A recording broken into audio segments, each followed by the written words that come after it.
You are live. You are live. Hi, hello. How's it going? My name's JJ. I'm with GeoRipper. This is Russell Acubus Owens. I am also with GeoRipper Mini Trencher, as well as Turfs Up Radio. Trench Dogs represent. Yes. And we always talk about a dealer every Friday.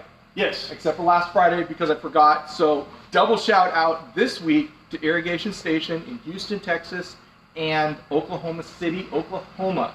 They're great guys. Go and see them. They will show you demos. They will show you machines, all that good stuff.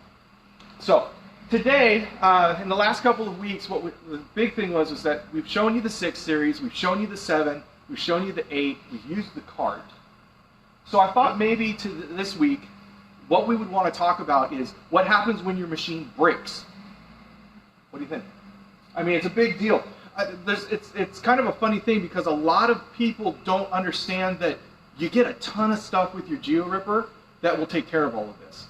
And so we get calls all the time of, I broke my chain, what do I do?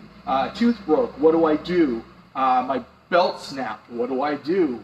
All these sort of things. So we're going to talk about all those sort of things, starting with... Maybe start with the toolkit. Let's start with the toolkit itself. So here we go. Everybody gets one of these. It's orange for all of you that are colorblind. There's nothing in it right now because we took it all out. So, what do you get? I'll hand them to you. There we go. Replacement belt. Every single GeoRipper gets a replacement belt. So obviously there's one on the machine. Sometimes you will have the belt snap on you through normal wear and tear on the engine, and that's why we like to have one in there, because that way you can keep going literally on the go while you're out in the field. You don't have to worry about taking the time to go to a place to get another belt. But a lot of people don't realize there is a belt in there. One of the biggest questions we get is, how do I get a replacement belt? And the first thing we say is, have you checked in your orange toolkit? And the response is, what orange toolkit? So make sure when you get your GeoRipper that you get also your orange toolkit with said GeoRipper. Very important. You know, one of the things that I think is important to also mention about the orange toolkit is that you should have it with you out in the field. So as we're talking about these things, these are field fix things. These are not, I got to go back to the shop for the most part and get it fixed. You can replace the belt in the field if you are, if you've got the stuff with you.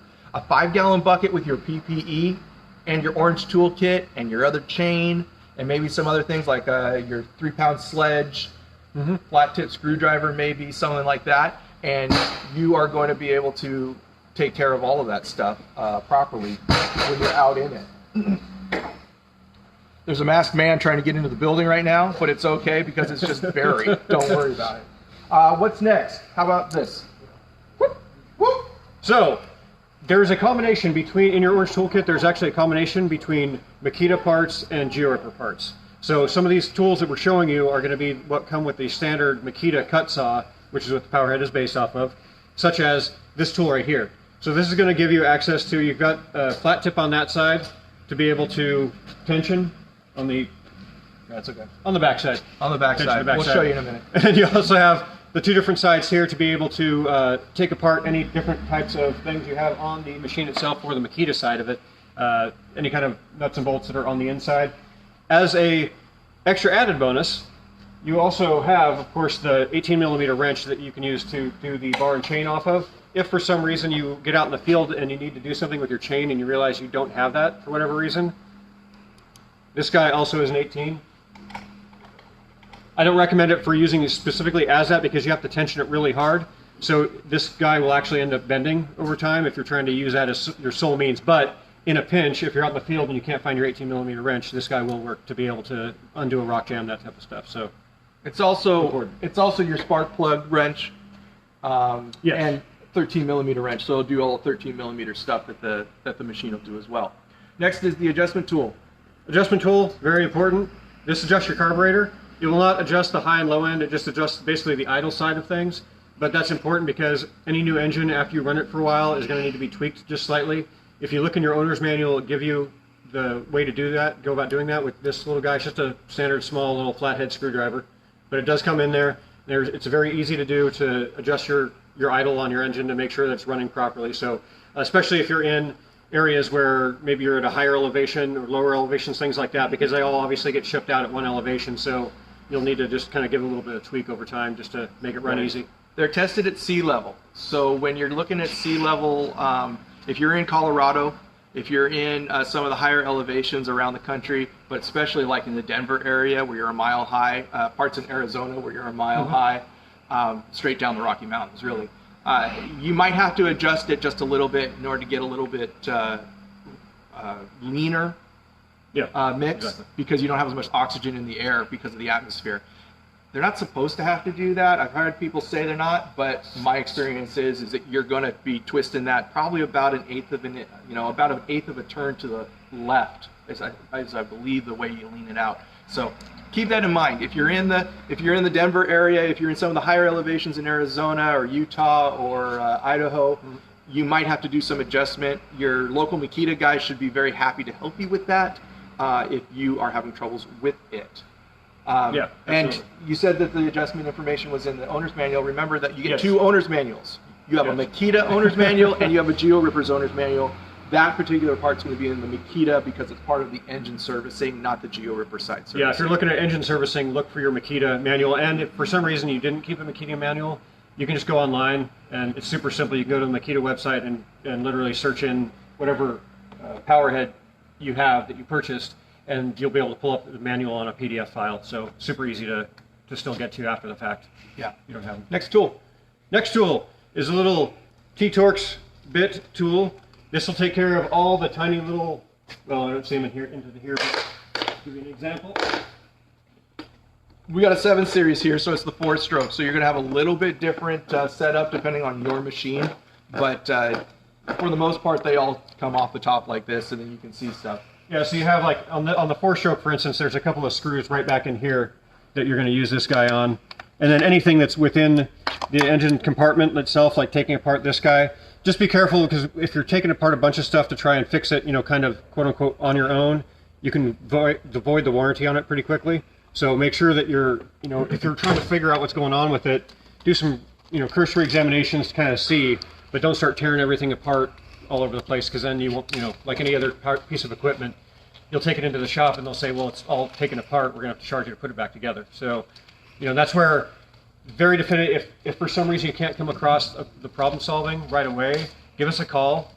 Everybody here at GeoRipper knows the machines inside and out, and we also have techs here that are working on the machines, building them, that we can also have you talk to. We like to try and basically help you as far as we can before we have to go to the route of sending you off to a service station, because then there's just a lot of extra time involved. So we will do what we can to field address the situations that you have, and a lot of times we're able to talk you through over the phone to be able to get things fixed. So keep that in mind. Next up is you've got 3 nose screws that you're going to get in your orange tool pack. These are the screws that go, if we travel out here to the outside of the bar, these are the 3 screws that go on the outside of the nose. We've got it backwards. They're on the other side, so you can't see them, but just know that's what those are. They're a countersunk head screw, and starting now, they're not going to be a 5mm. They're actually going to be a T27 Torx head, just like everything else on the machine. So this tool will be able to do these. Right now, if you have an older model, they're a 5mm head, like you can see here. So you need to have a hex key to be able to do those, which is not included. It's the only thing that's not included in the system. These usually strip out when you're trying to replace the sprocket on the nose. That's why we would give you 3 more in the kit. If you need more after that, if you want just the hex head, you go to any hardware store, you're going to get them. If you want the T head, or the T27 head that we are putting together, you'll have to call us and get those ordered, and we've got lots of them, so they'll go on, not a problem. These screws are put in with Loctite. So if you have an older model, it's with a red permanent Loctite, which means you need to heat this up to about 500 degrees in order to be able to break that loose and then get those out. That's why they usually strip when you're taking them out, is because you don't get it hot enough and you're putting too much force on the screw. Now, coming up with the new ones, what we have found is that we don't need the permanent Loctite, we just need a Loctite. So we've gone to the blue semi-permanent, which you will be able to use your tool to get them out, because they are hand tightened in now with blue Loctite. When you put them in, we recommend cleaning the threads thoroughly and using a blue Loctite to put them back in so that they don't vibrate their way back out. And every time you go to use it, make sure they're tightened. Absolutely. Oh, speaking of, might as well. Oh, and while we're talking about it, every machine comes with a nose bearing. There is a possibility that if you're in sandy or high abrasive situations that you will have your bearing in the nose. There's a bearing in here, which I don't have them here. You'd have to go around the other side to grab one. Maybe that has one in it. Your nose sprocket has a bearing in it. Keep going, the other side, all the way over the other side. Has a nose bearing in it. That nose bearing is just pressed in. You can press the old one out, press the new one in if your sprocket is still usable. Usually they wear before the sprocket does, but thank you.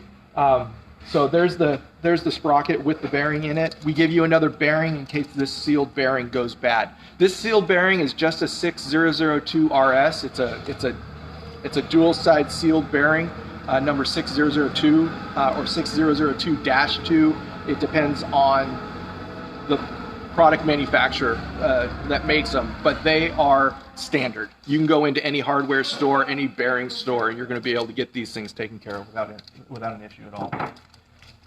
Okay, let's go on to the next. All right, also in the toolkit is a little pouch, a little Ziploc pouch that has a spare connecting link for your chain. All right. So, what that means is that if you're out in the field and you're especially in the rocky terrains, it is possible that you'll break a chain. It doesn't happen all that often, but if you do end up breaking one of these links, that's why we supply this, because it will allow you to be able to repair that chain so that you're not just tossing the chain off. It's a very simple process to do. It's really just pulling one link out, and then you got a spring clip putting this guy back together with, there's a little spring clip here. In fact, what I'll do is I'll place it on the orange here, that way it's easier to see. So a spring clip, you got your spacer, and you got your main tooth portion. So it's basically going to come in and just replace this guy just like that, and then you've got on the back side of the chain, you're going to put that guy on, and then you slap your connector in like that and just push it forward. It's a little bit easier to do with some needle nose pliers, or a little flat tip screwdriver. Just push it in, and then that's going to get you on down the road. Just make sure that when you're doing it though, when you put these on, that spring clip has an open end on one side. Make sure that open end is facing towards the machine, because that way when your chain is going around, it's not going to put force on this guy to pop it off. So you want to make sure that the closed end is going to travel over the nose of the chain. Yep. Or the bar, I mean, as it were.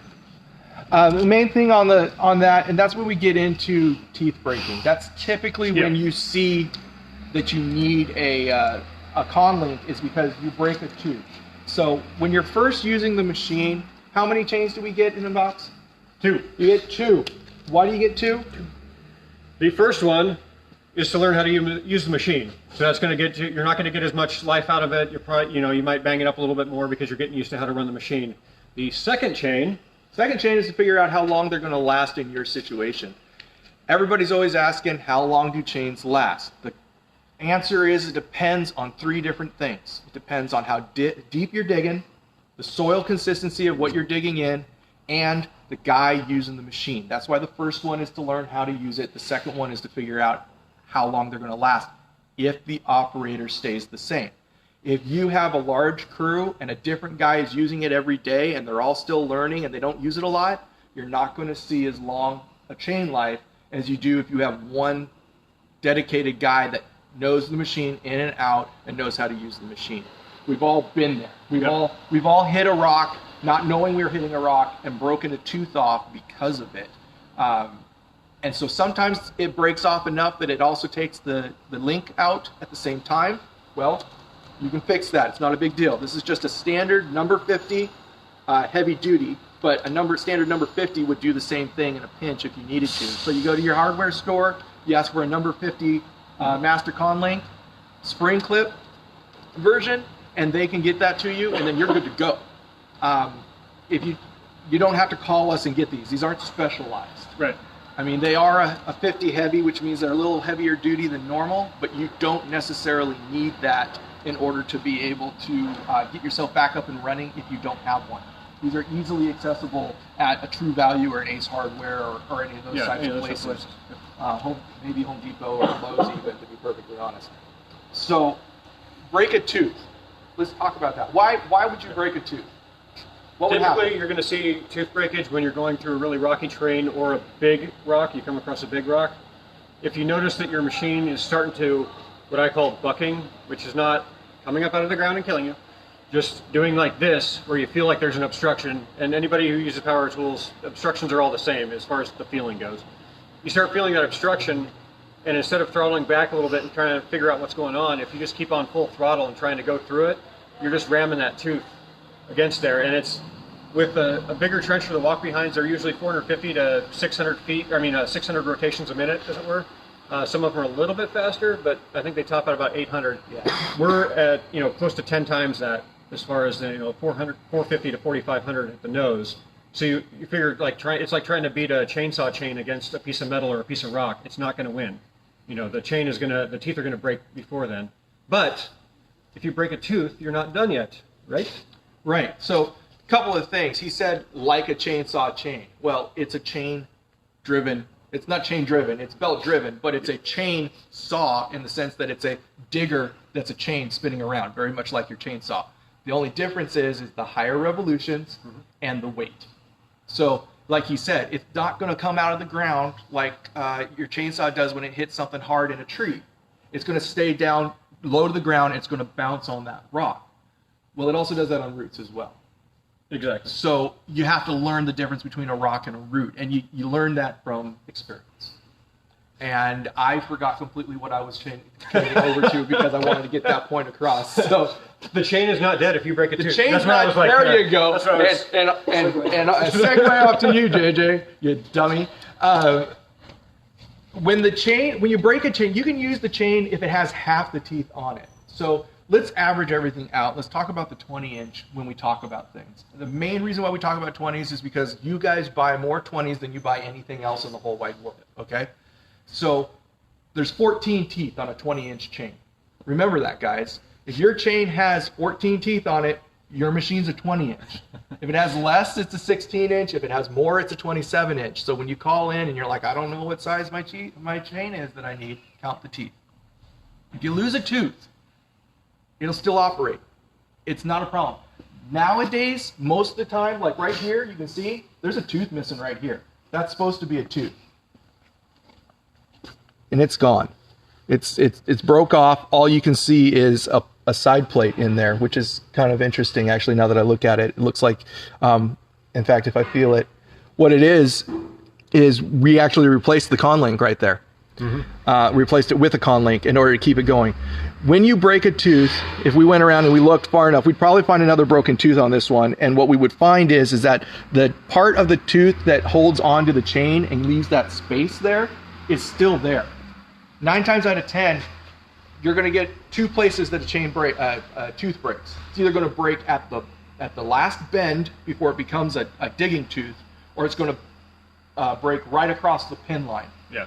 When it breaks right across the pin line, you can lose it all. And then that chain likes to move back and forth a little bit, and it may not want to stay on the chain, on the drive sprocket, and you may get more jams and things like that. At that point in time, you can't fix it in the field because you're going to need to grind that pin out. So you're going to have to take that back. That's why I have the other chain with you so that you can do that. Always have an extra chain just in case you have a weird circumstance that happens.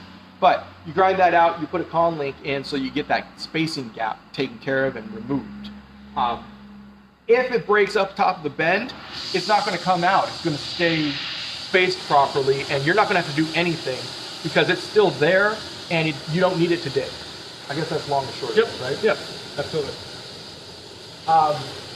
Let's talk about jams and breaks and things like that. Little pebbles will get it in here, and sometimes they don't make it across the nose, even though we put things in to do that, right? Yeah, they kind of... Oh no, a rock jam. What do we do? What do we do? The answer is that in 9 times out of 10, when you get a rock jam like that in a small enough rock, I would say that it's a crushable rock. Sometimes it's limestone, sometimes it's even quartz, soft quartz or something like that. I don't know if I'm making any sense. All you geologists out there, if I'm saying the wrong thing, you know what, just put it in the comments. JJ doesn't know what he's talking about when he's talking about rocks. He should kick rocks. So let's say you get one in there, sledgehammer. We recommend a 3-pound sledgehammer to go out with you all the time. Something with enough weight that you can really bang on the chain. So you take your sledge, and there's a couple of things you can do. If you're in a crushable rock situation, just banging it on the nose like that, sometimes you can just crush those rocks out of the way and they're gone and everything's going to start working again. If you get a rock jam, what's the first thing you do? You turn it off. You turn it off. Don't try to get your hands in there and start messing with the chain and have the engine running at the same time. I don't want you getting your fingers in here and then all of a sudden it takes off on you and for some reason it starts moving and you get your fingers jammed in there, okay? So if you get a rock jam, you turn the engine off first. You can bang just like this. Actually, there's a column link right there.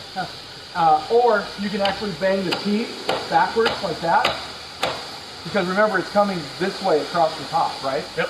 So your rock jams really are coming from the top over the top of the bar. They're not coming from the bottom. And if you look closely at your machine when you're using it, all this slack on the bottom is on the top when you're using it. And that's where it comes from. You want to just keep moving. That really helps rock jams from not happening. And this is too tight. This should be looser, in my opinion, most cases. Yeah. Especially if you're in sandy, sticky, sandy soil that'll build up on the sprocket. So, hit it, loosen it up. Sometimes you hit it this way, sometimes you go back and forth to get things loosened up again afterwards. Start the thing back up, go back to trenching again. Up and running. What happens if a belt breaks? You fix it, you replace it. Yes, you tie it in a knot and let it keep going. So real quick with the belt, so as you're trenching, these are a belt drive engine. They are not a chain drive engine. So they are made to slip. That's why they're designed that way. So they purposely will slip so that you won't burn up your engine. You won't seize it up. So if you're down trenching and all of a sudden you hear a bunch of cats fighting in the trench below you, hence the yowling, the squealing, for those of you who were like confused by that one. So cats are fighting down below you. Do not continue to hammer down on the throttle because that's not going to make things easier. So at that point you need to stop and check and see if you have a chain bind, because a lot of times that's what will happen. The chain gets bound up with a rock and that belt starts slipping and starts making that noise. That's an indicator you should stop. Because at that point, if you don't, you're going to start heating up that pulley system, and that's when the belt will literally melt away, as if you keep hammering down on it. And you can actually melt through the belt cover if you're not watching what you're doing. And that's where it's important to really focus on what's happening, because obviously you can hear that really well if you don't have ear protection in at all. If you have plugs and muffs and everything else, and then you're jamming out to some music at the same time while you're trying to trench, you're not going to hear any of that squealing, or you might not hear it enough. So make sure you're focusing on what's going on, because you can tell if all of a sudden it's not cutting anymore, if it's not turning. Right. So that's where you need to focus on what's going on, because you might not hear the squeal. But as soon as you hear that squeal, that's when you need to stop. And then I recommend, if you realize that the belt's been squealing, that before, you can go ahead and fix your rock down and everything, but before you continue on, go ahead and pull the belt cover off and check and make sure the belt's okay.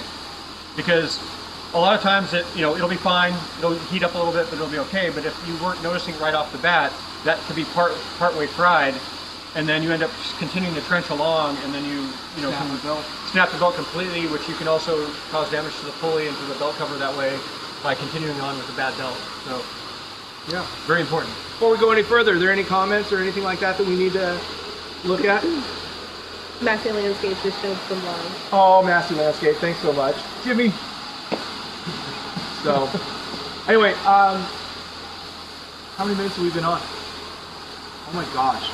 Our camera people are going, a long time. I don't know. 25 minutes. 25 minutes. 25 minutes. We've been on here a long time, but we got a lot of information to be able to talk to you guys about. Look, there's more, but we'll get to more on a later day. At 25 minutes, we're going to ramble for another 5 anyway, so yeah, 30 is probably more than enough. The main thing to remember, guys, is pay attention to your machine. feel what it's going to tell you what it's doing from a couple of different things. You're going to use your sense of touch for feeling how it feels. You're going to use as much sense of sound and hearing as you can with your ear protection on to listen to how it sounds. And you're going to use your eyes to visually look at the machine to make sure that it's doing what it's supposed to do. Yep. Once you get those all together and lined up, you're really going to have a much better experience with your machine. Absolutely. It's all about taking the time. Yeah. So remember, guys, we're here every Friday, 2 o'clock Pacific, 5 o'clock Eastern, Facebook Live. That's the JJ and Russell Show, brought to you by GeoRipper, and on both Instagram and Facebook. Yes. I am also, we got Good Times with JJ on Facebook Live only, because it was a disaster when I tried to do both. Facebook Live only on Tuesdays at noon Pacific, 3 Eastern, to do my math right. And then Hecubus here has Monday through Friday, I am on Turfs Up Radio, turfsupradio.com. Get the app. Ask Alexa to launch Turfs Up Radio. Don't say play it, say launch it, otherwise you get something totally different, but it's still fun to try that. I didn't know that. I'm going to have to try it now.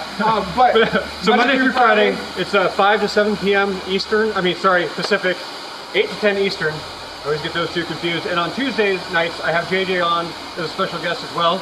So make sure to listen in on those Tuesday nights, and also listen in all the time on Turfs Up Radio, because it's your industry, it's your station. Yes, shameless plug. You guys, we're here for you. We are, we're ready for you if you need us. If you got questions, let us know. info@minitrencher.com, support@minitrencher.com, text or call. Sticker swap, you guys, send us your stickers. It's the address is 815 Northeast 172nd Avenue, Vancouver, Washington 98684. Give us a call, 877-694-0141, or like I said, the email info@minitrencher.com. Check him out on Turfs Up Radio. Check us out continuing on Facebook Live. We will see you guys next time. Yo!